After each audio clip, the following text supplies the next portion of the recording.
지난 밤 잘 주무셨습니까? 열대야의 폭염에 파리올림픽까지 잠을 주무실 수 있었습니까? 잘 주무셨으리라 믿습니다. 오늘 제목이 은혜를 입어야 삽니다. 함께 한번 따라해 주시면 좋겠습니다. 은혜를 입어야 삽니다. 아멘. 여러분들 은혜라는 말을 들을 때 어떤 생각이 드세요? 여러분의 인생의 고비마다 하나님께서 개입하시고 인도하시고 보호하셔서 그 순간이 떠오르십니까? 아니면 죄와 사망으로 죽을 수밖에 없었던 저희들을 거기서 건져주셔서 생명으로 옮겨주셨던 그 사건, 구원의 그 사건이 떠오르십니까? 어떤 것이 여러분들 은혜라는 말을 생각이 드시나요? 저는 은혜라는 생각이 이렇게 떠오를 때 찬양이 떠오릅니다. 뭐 하나님의 은혜라는 찬양도 있지만 은혜라는 찬양도 있잖아요. 모든 것이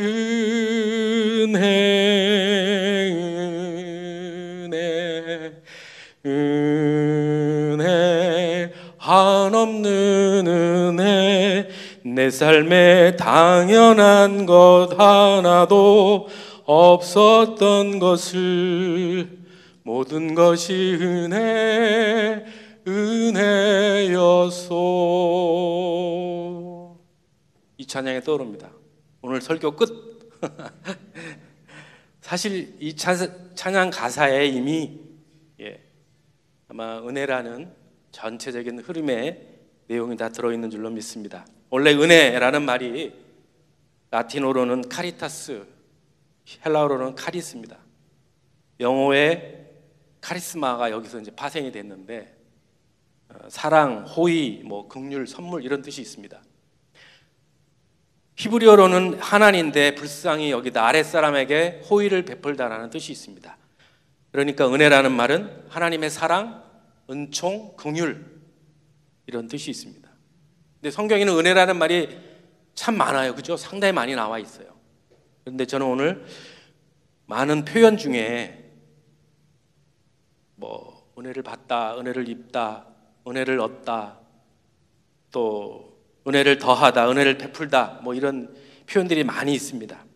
또 히브리서 누가복음 4장 19절에는 주의 은혜의 해, 히브리서 4장 16절에는 은혜의 보좌, 또 에베소서 3장 2절에는 은혜의 경륜 스테워드십이라고 이렇게 청지기를 말하는데 이 은혜의 경륜은 이거 하나만 가지고도 설교를 몇 번 할 수 있을 정도로 굉장히 중요한 개념입니다. 스테워드십, 청지기인데 하여튼 여러 표현으로 성경에는 많이 나오는데 저는 오늘 은혜를 입다도 성경에 여러 표현들이 있습니다.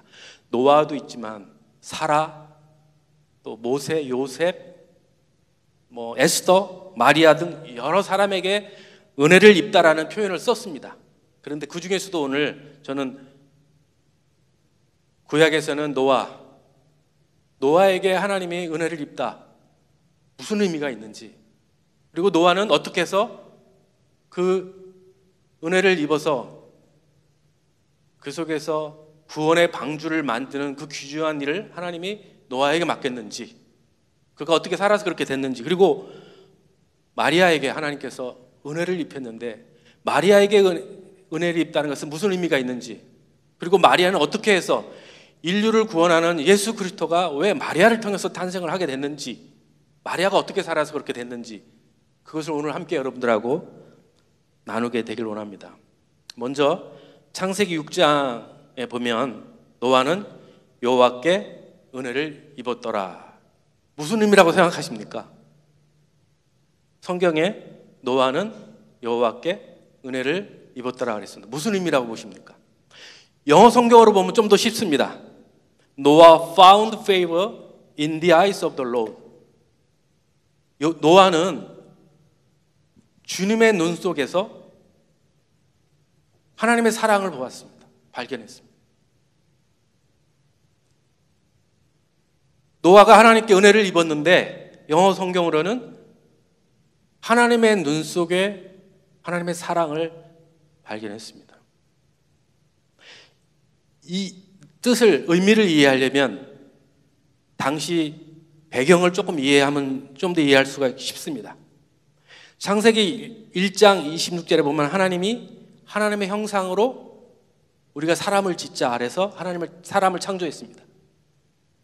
성부 하나님, 성자 하나님, 성령 하나님, 삼위 하나님이 우리들의 형상으로 사람을 짓자, 사람을 만들고 그 사람을 보고 나서 하나님이 참 좋았다라고 말씀하셨습니다.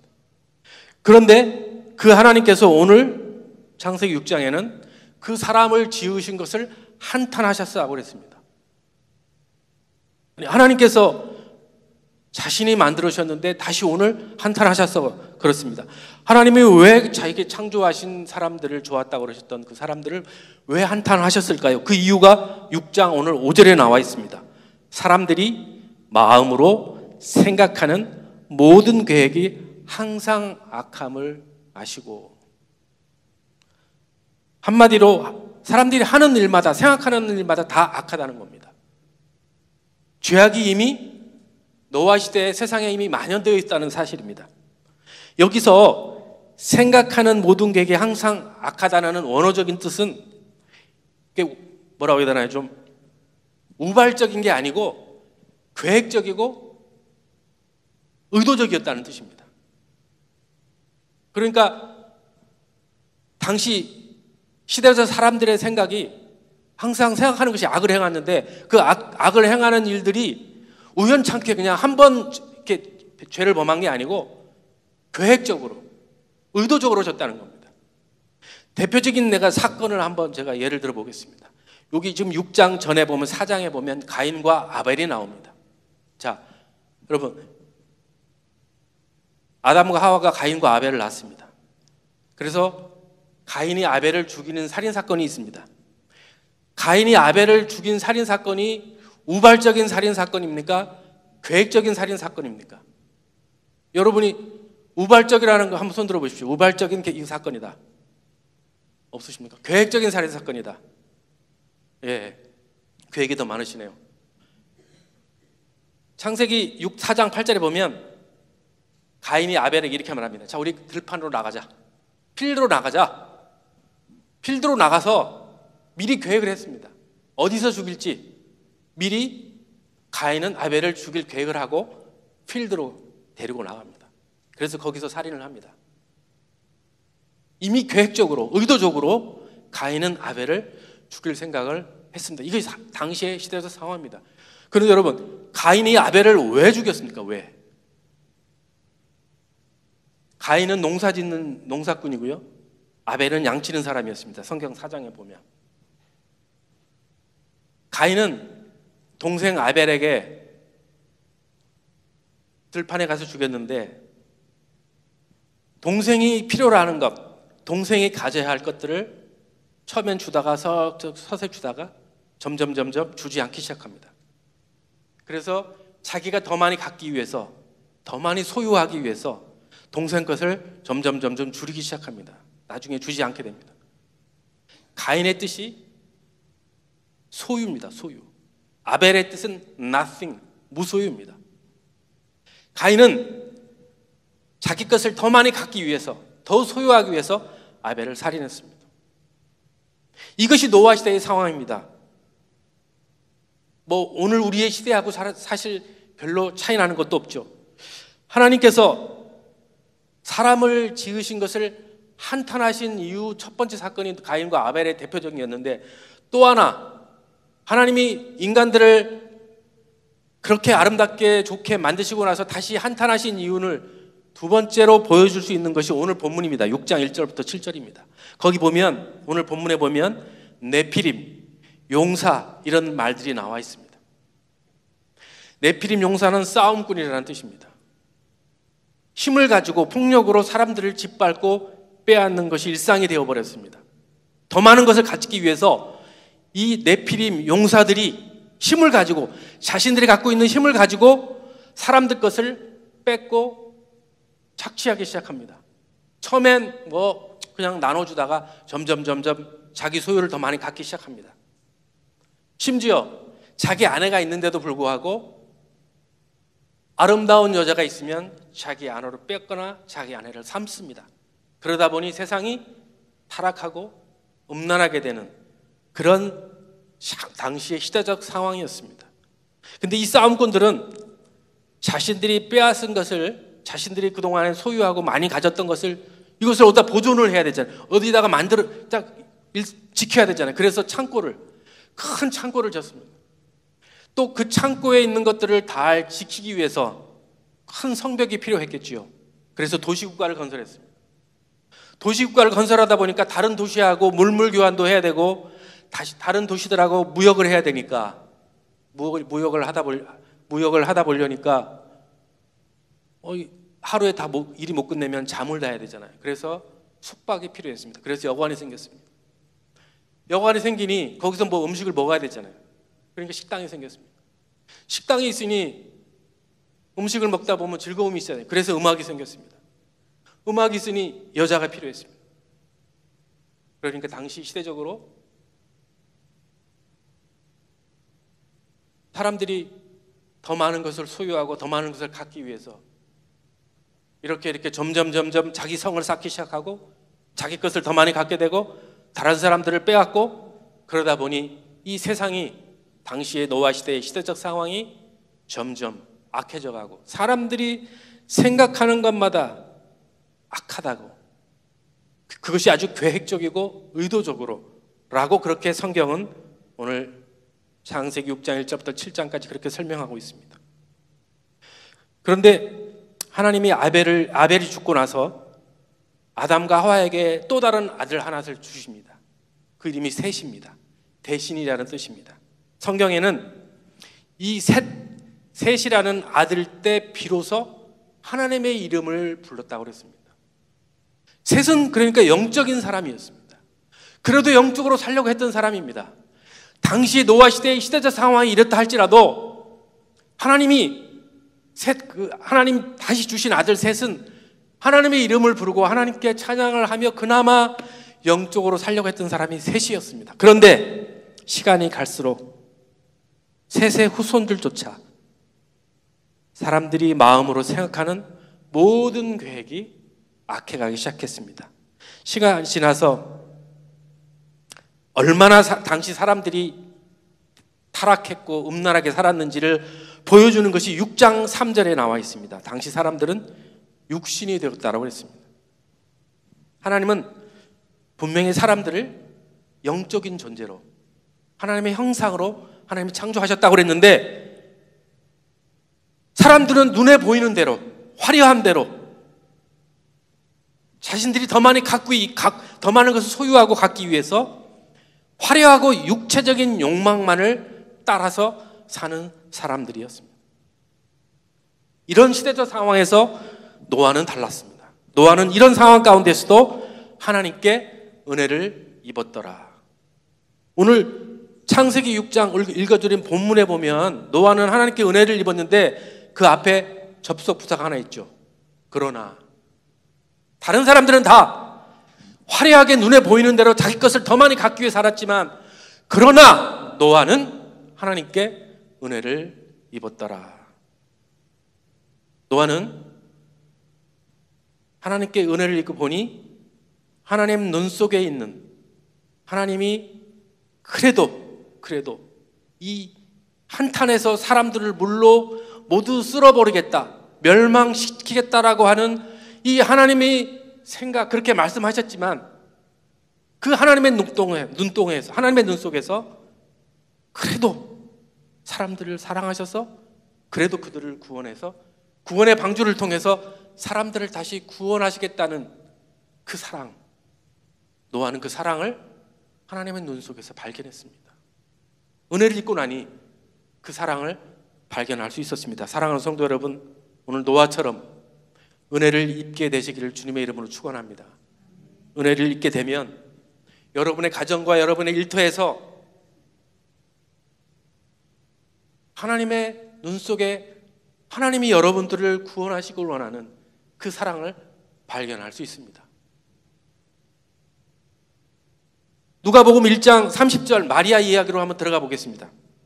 누가복음 오늘 1장 30절에 천사가 일러 가로되 마리아야 무서워 말라, 내가 하나님의 은혜를 입었더라. 영어 성경으로 보십시오. Do not be afraid. Mary, you have found favor with God. 똑같습니다. 마리아도 하나님께서 하나님 앞에, 하나님 속에서, 하나님한테서 하나님의 사랑을 발견했습니다. 창세기 6장에 나오는 노아의 경우와 똑같습니다. 마리아도 하나님에게서 사랑을 발견했습니다. 당시 이스라엘 백성들은 노마의 지배를 받고 있었습니다. 너무 오랫동안 노마의 지배를 받고 있다 보니까 이스라엘 백성들이 이제 독립된 나라를 꿈꿔볼 만큼의 좌절로 빠져버렸습니다. 이미 이제는 식민지 시대의 어떤 그런 문화, 그걸로 자리 잡았습니다. 뭔가 꿈틀거리며 우리를 좀 독립시켜보겠다 이런 마음을 가질 만한 여력이 없었습니다. 그런 힘도 없었습니다. 그런 마음도 없었습니다. 게다가 이스라엘 종교 지도자들은 노마 사람들하고 결탁해서 성전세를 비롯해서 각종 세금으로 그러지 않아도 살기 힘든데 이스라엘 백성들을 옥죄기 시작했습니다. 여러 가지 세금과 법을, 규율을 만들어서 옥죄기 시작했습니다. 먹고 살기도 힘든데 성전세 내고 이런 거 내야죠. 꿈은 없지요. 좌절하고 절망적이죠.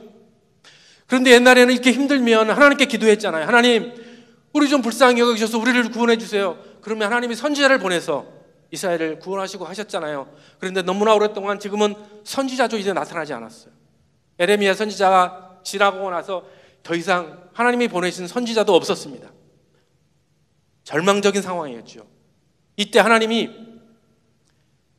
가브리엘 선지자를 보내서 두 가지 사건을 얘기하십니다.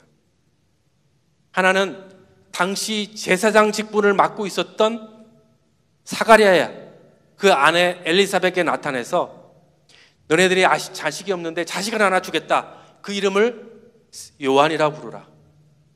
요한은 나시린이었습니다. 포도주, 독주를 입에 대지도 않고 머리도 깎지 않고 하나님께 완전히 맡겨진, 드려진 나시린이었습니다. 요한이 이 땅에 태어난 이유는 딱 하나입니다. 주님의 길을 예비하고 많은 이스라엘 백성들을 주님께 돌아오게 하는 역할을 하는 것이 세례 요한의 역할이었습니다. 그리고 가브리엘 천사가 또 하나 알려준 사건은 오늘 마리아에게 나타나서 하나님의 아들 메시아 구세주가 바로 너를 통해서 태어나게 할 거다.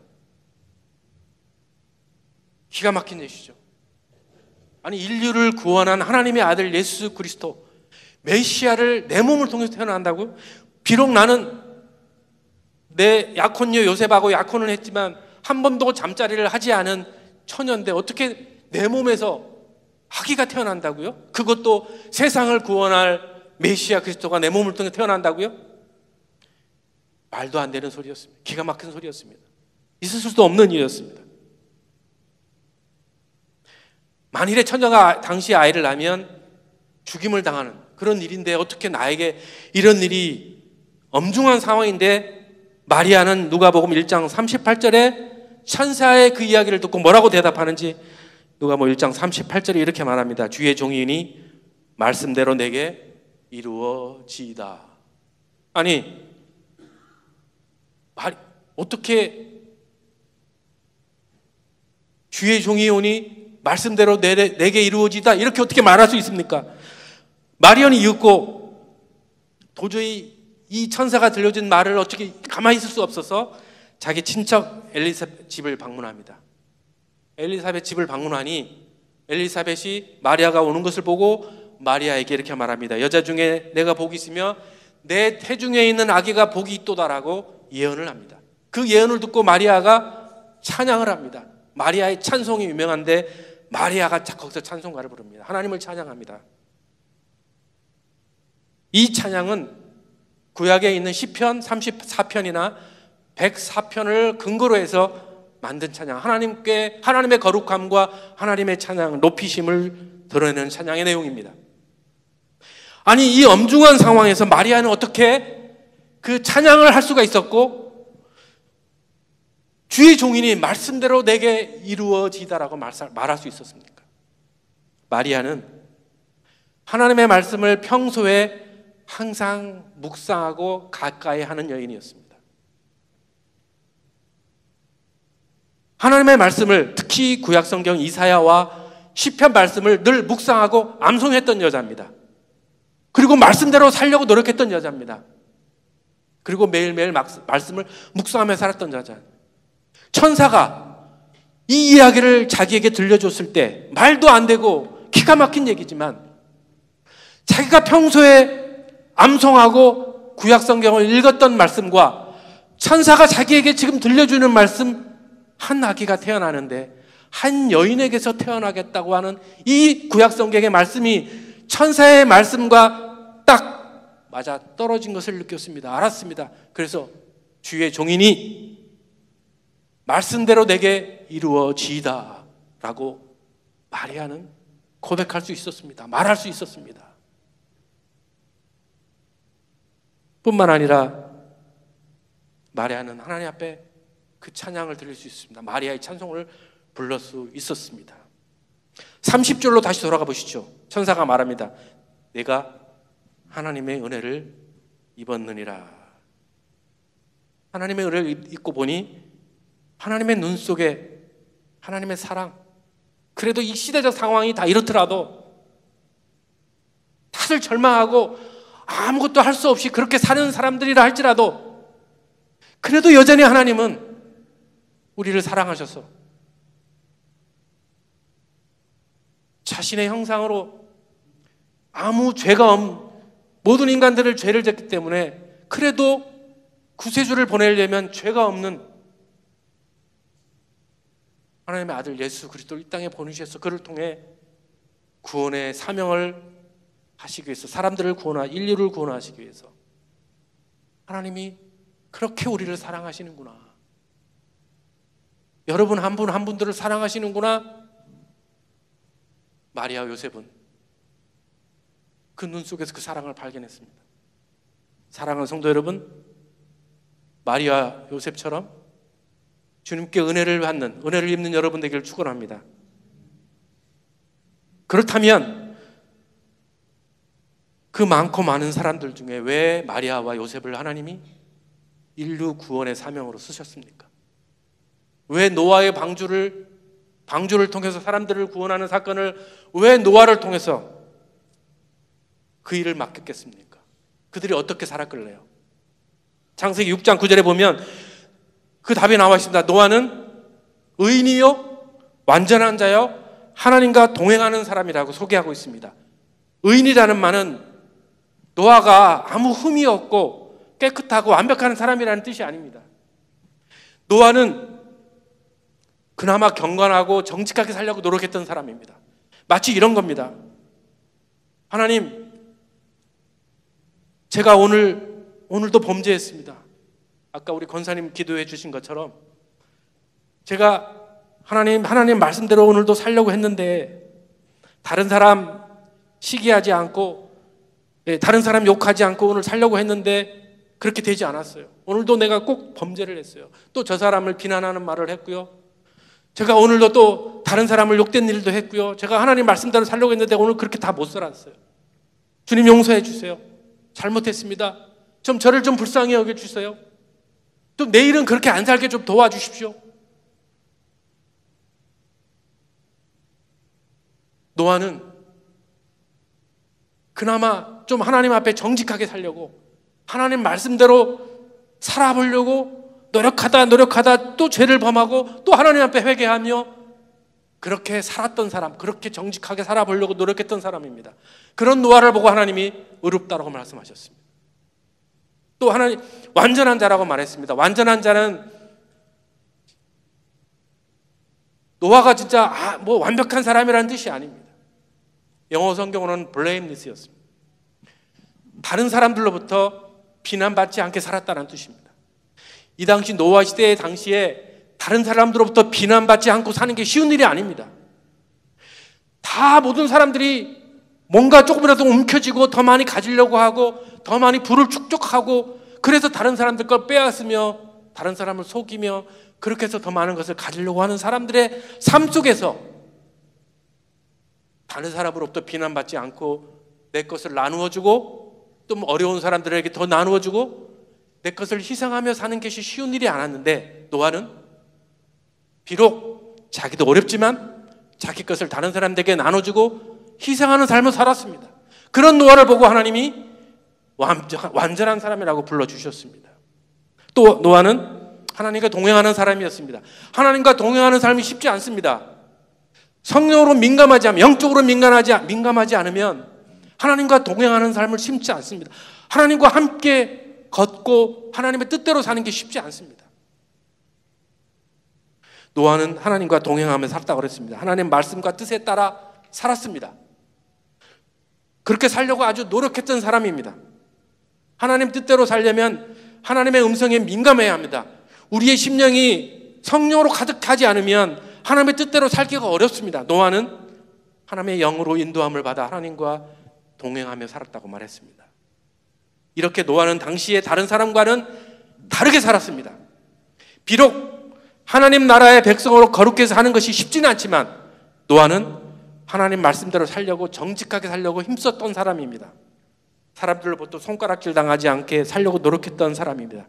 그래서 노아는 당대 의인이요 완전한 자요 하나님과 동행하며 살았습니다. 이런 노아에게 하나님은 인류를 구원하는, 방주를 통해서 인류를 구원하는 그 엄청난 사건을 노아에게 맡기셨습니다.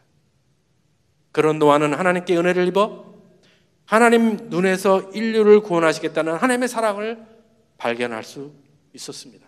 사랑하는 성도 여러분, 여러분도 노아처럼 의롭고 하나님과 동행하며 사람들로부터 비난받지 않게 살게 되기를, 하나님의 은혜를 입게 되기를 주님의 이름으로 축원합니다.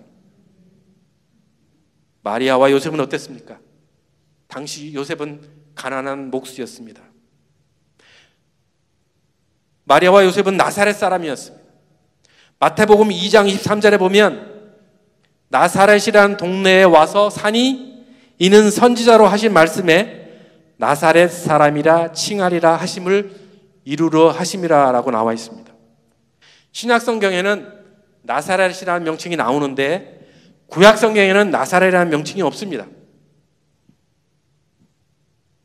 신약성경에는 나사렛이라는 명칭이 나오지만 구약성경에는 없는데 대신 나사렛과 어원이 비슷한 말이 있습니다.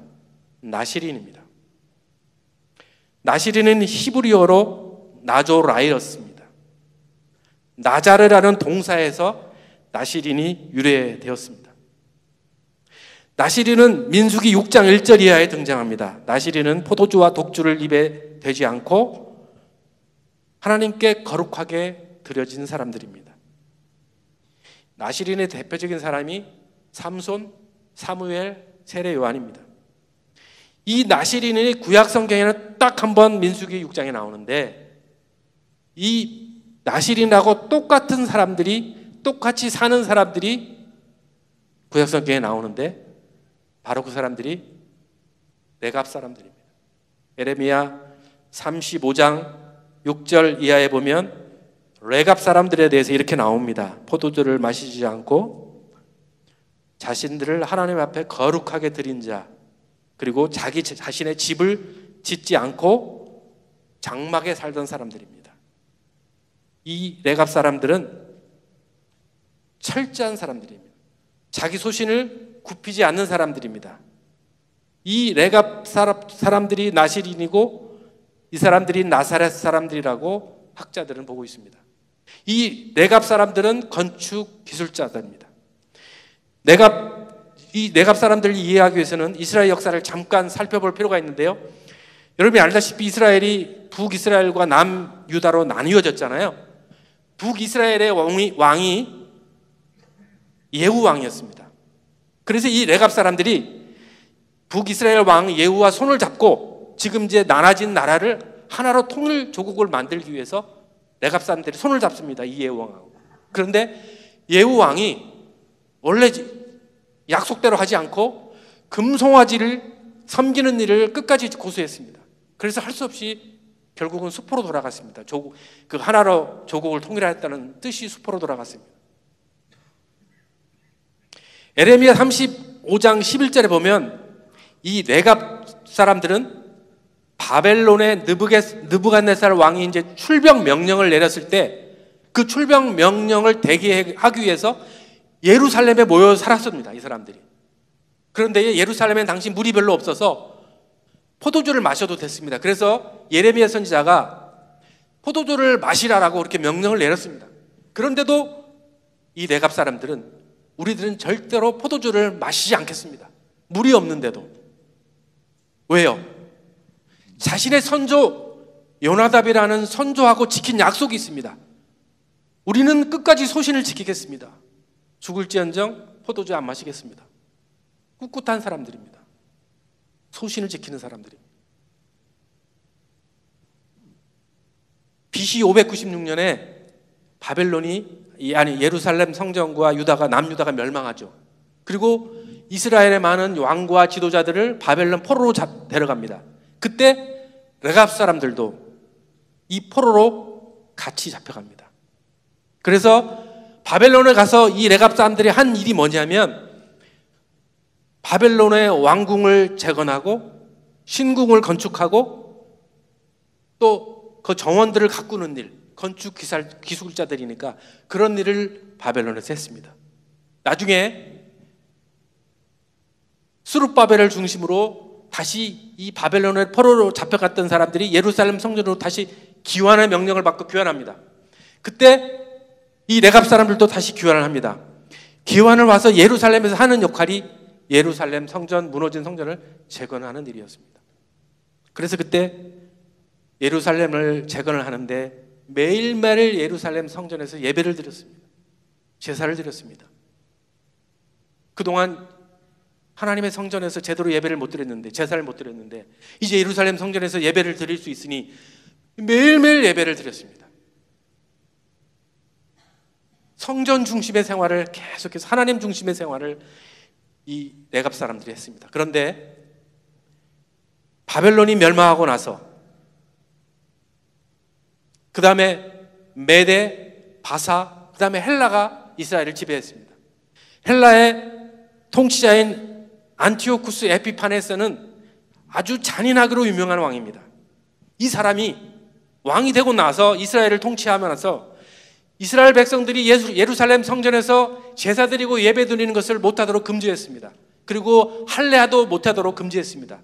심지어 얼마나 핍박을 했냐면 이 사람들이 예루살렘 성전에서 제사를 못 드리도록 거기에 이스라엘 사람들이 가장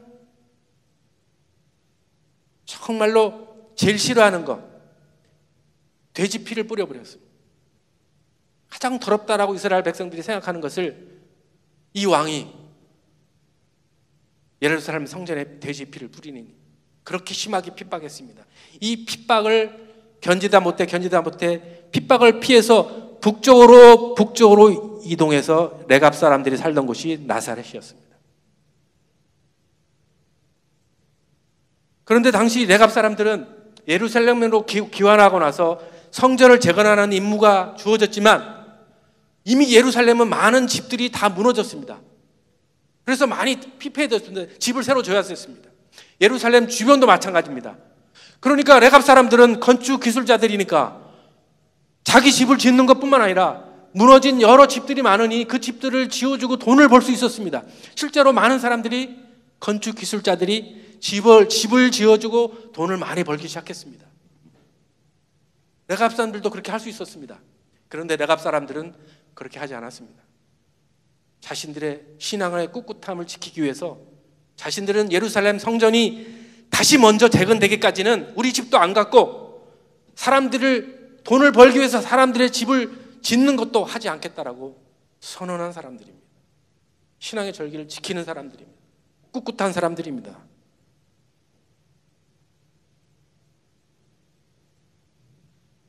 요셉과 마리아도 바로 이곳 나사렛에 살던 사람들입니다. 요셉도 가난한 목수였습니다. 건축 기술자였습니다. 요셉은 자신의 건축 기술을 활용해서 얼마든지 돈을 벌 수 있었습니다. 요셉도 똑같은 생각이었습니다. 레갑 사람들처럼 무너진 성전이 재건되기까지는 절대로 돈을 벌지 않겠다. 그래서 요셉은 가난한 목수였습니다. 요셉과 마리아는 하나님의 나라의 회복을 기다리는 신실한 신앙인이었습니다. 투철한 하나님 제일주의 신앙인이었습니다. 비록 가난하게 살아도 하나님의 신실한 약속의 말씀을 지키며 세상의 유혹과 타협하지 않고 꿋꿋하게 신앙을 지키는 사람들이었습니다. 세상 풍조를 따르지 않았습니다. 하나님께서 이 같은 요셉과 마리아를 인류 구원의 메시아 탄생의 주인공으로 사용하셨습니다. 하나님은 세상 유혹에 현혹되지 않고 꿋꿋하게 신앙을 지켜온 마리아와 요셉을 통해 하나님의 눈 속에서 하나님의 사랑을 발견했습니다. 사랑하는 성도 여러분,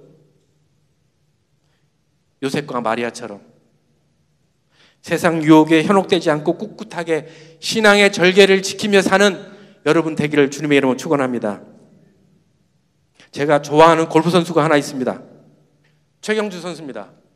제가 미국에 2003년도에 제가 미국을 갔는데, 미국에 이제 살러 갔는데, 최경주 선수가 아마 그때쯤 미국에 온 것 같은, 골프 선수로 온 것 같은, 그 전에 왔는지 정확히 기억은 안 나지만 여하튼 최경주 선수가 미국에 와서 PGA 선수로서 활동하기 시작했습니다.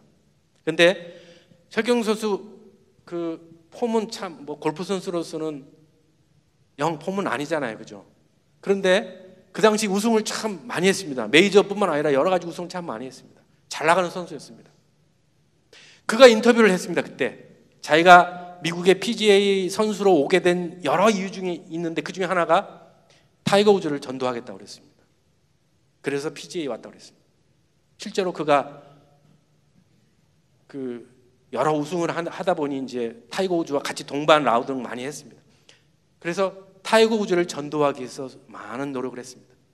타이거 우즈가 지금 예수를 믿는지 안 믿는지 잘 모르겠습니다만 여하튼 최경수 선수는 여러 PGA 선수들을 전도를 했습니다. 근데 최경수 선수가 더 참 훌륭하다고 하는 이유는 이 잘 나가는 골프 선수들은 보통 시즌이 없을 때 뭐 2주나 3주 이렇게 비는 비시즌이 있잖아요. 이럴 때는 보통 광고를 찍어서 수익을 올리든지 아니면 다른 나라 초청을 받아서 초청 선수로 가면 돈을 많이 주니까 그렇게 해서 돈을 많이 버는 것이 대부분 PGA 선수들입니다.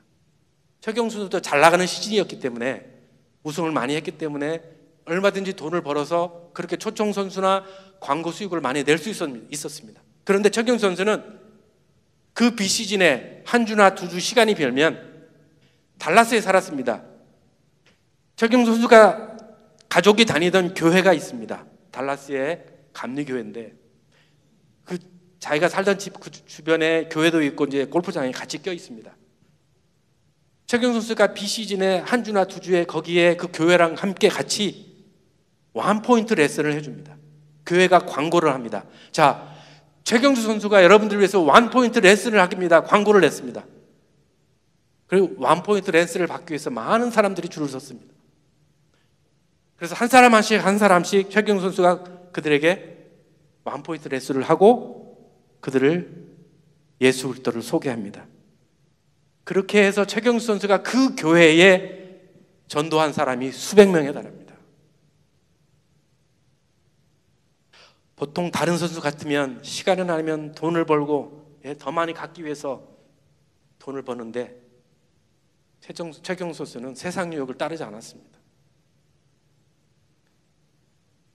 저기 사진 한번 보시죠. 저 가운데에 있는 게 접니다. 그 최경수 선수랑 같이 그 미국에서 북한 어린이 돕기 그 자산 골프 대회를 했습니다. 그때. 그래서 최경수 선수가 거기 와서 그때 돈으로 10,000불이 안 되는데 몇천 불 이렇게 후원하는 그 행사를 제가 해서 제가 그 기부 후원금을 받는 그 장면입니다. 사랑하는 성도 여러분, 세상 사람들께 다르게 노아는 살았죠. 마리아와 요셉도 마찬가지입니다. 철저하게 하나님 중심으로 비록 내가 지금 가난하고 좀 어렵더라도 그리고 세상 사람들은 다 더 많이 갖기 위해서 현혹이 되어서 그것을 쫓고 살아가지만 하나님 말씀대로, 비록 힘들지만 하나님 말씀대로 살아가겠다고 하는, 그래서 그렇게 꿋꿋하게 살아 하나님으로부터 은혜를 받았던 노아, 마리아와 요셉, 그리고 그들이 그렇게 은혜를 받고 살다 보니 하나님이 하나님 눈 속에 있는 그 사랑, 인류를 구원하고 우리를 구원하시겠다고 하는 그 사랑을 받아, 그 사랑을 발견한 것처럼 오늘 우리들도 우리가 사는 이 세상이 비록 녹록지 않지만, 힘들지만 하나님의 약속의 말씀을 붙잡고 하나님이 우리를 사랑하셔서 여러분들을 구원하셔서 새하늘과 새 땅에 나중에 여러분들을 다시 불러서 하나님과 동행하며 살 수 있도록 그 특권을 우리에게 주셨잖아요. 그 사랑, 그 하나님의 눈 속에서 그 사랑을 발견하시면서 지금 이 땅에서 오늘 노아처럼 마리아와 요셉처럼 꿋꿋하게 사는 여러분들, 저와 여러분 되기를 주님의 이름으로 축원합니다. 아멘. 기도하겠습니다. 하나님 아버지 감사합니다. 오늘 주신 말씀처럼 마리아와 요셉에게 주셨던 말씀, 노아에게 주셨던 말씀처럼 이들이 또 하나님의 은혜를 입어 하나님 눈 속에 있는 사랑을 발견해서 귀하게 인류를 구원하는 주인공으로 살았던 것처럼 오늘 우리도 그렇게 살 수 있도록 오늘 예배에 참석한 한 분 한 분이 그렇게 살고 다짐하도록 하나님 축복하여 주옵소서. 예수님의 이름으로 기도드리옵나이다. 아멘.